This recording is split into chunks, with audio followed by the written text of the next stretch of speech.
আসসালামু আলাইকুম। আশা করি সবাই অনেক ভালো আছেন। আজকে আমি আপনাদের দেখাবো শায়েস্তাগঞ্জ ফ্লাইওভারের কাজের কতটুকু অগ্রগতি হলো। হবিগঞ্জ জেলার একটি গুরুত্বপূর্ণ উপজেলা হচ্ছে শায়েস্তাগঞ্জ। এই উপজেলার ভৌগোলিক অবস্থান এমনই কৌশলগত, যার মধ্য দিয়ে চলে গেছে ঢাকা-সিলেট মহাসড়ক। আর সেই মহাসড়ককে কেন্দ্র করেই আজ বদলে যাচ্ছে পুরো অঞ্চলের চিত্র।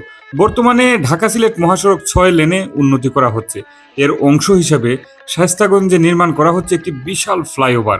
এই ফ্লাইওভারটি তৈরি হচ্ছে খোয়াই নদীর উপর, যা একদিকে হবিগঞ্জ শহরের সঙ্গে সংযোগ স্থাপন করছে, অন্যদিকে ঢাকা সিলেট যাত্রীদের জন্য হবে আধুনিক ও নিরাপদ চলাচলের ব্যবস্থা। কাজ ইতিমধ্যেই দৃশ্যমান। নদীর বুক চিরে অথবা নদীর আশেপাশের এরিয়াতে একের পর এক বিশাল কংক্রিটের পিলার দাঁড়িয়ে গেছে। এই দৃশ্য এখন এলাকার মানুষের মধ্যে কৌতূহল ও আশার সঞ্চার করছে। দিন রাত পরিশ্রম করে যাচ্ছে শ্রমিকরা। ভারী যন্ত্রপাতি, ক্রেন আর মেশিনের শব্দে প্রতিদিন সরব হয়ে ওঠে ফ্লাইওভারের চারপাশ। এ প্রকল্প শেষ হলে শুধু যানজট নিরসনই হবে না, বরং সিলেটের পর্যটন, ব্যবসা বাণিজ্য, অর্থনৈতিক উন্নয়নে আসবে বড় পরিবর্তন। ঢাকা থেকে সিলেটের যাতায়াত হবে আরও দ্রুত ও আরামদায়ক।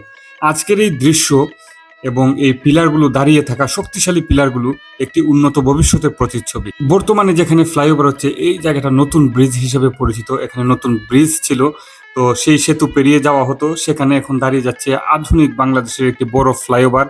অত্র এলাকার মানুষ বিশ্বাস করে এই প্রকল্প শেষ হলে বদলে যাবে তাদের জীবনধারা। এটি হবে হবিগঞ্জের গর্ব এবং সিলেট বিভাগের স্বপ্ন পূরণের এক অনন্য দৃষ্টান্ত। ধন্যবাদ সবাইকে। ভালো থাকবেন সবাই। আল্লাহ হাফেজ।